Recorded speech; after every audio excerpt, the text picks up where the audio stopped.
Togolais comme moi. Mais c'est de véritables scandales.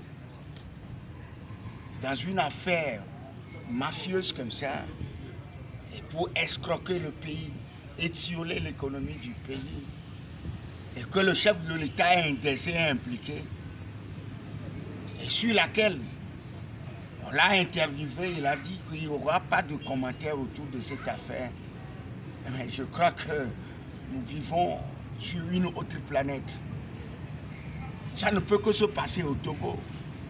Parce que le pays est aliéné entre les mains des étrangers qui pillent et appauvrit les vrais citoyens. Parce que si je parle de vrais citoyens, des citoyens authentiques, et il y a des citoyens qui se sont naturalisés et togolais. Vous voyez, le Togo est dans une paupérisation, une pépérisation, une pauvreté, une précarité très avancée. Et le chef de l'État même le sait.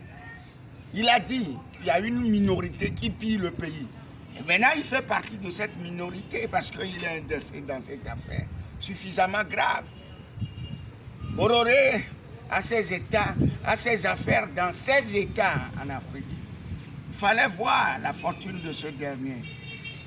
Et que la France qui fait couteau à double tranchant, et c'est lui-même qui a dévoilé ce dernier.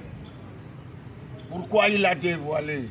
Peut-être que la France n'a pas un intérêt aussi immédiat, aussi énorme auprès de Bolloré, sinon il n'allait pas le dévoiler. Il n'allait pas le dévoiler. Ce n'est pas seulement Bolloré qui est ici. Il y a les Libanais. Il y a aussi nos frères nigériens qui exploitent notre pays ici et qui maltraitent. Mais à compter d'aujourd'hui, nous voyons déjà les rouages. Si gare à eux, les Chinois qui sont installés ici, gare à eux s'ils vont continuer à exploiter nos frères et sœurs. Il y a la zone franche qui est là. Il y a Amina à côté, il fallait voir.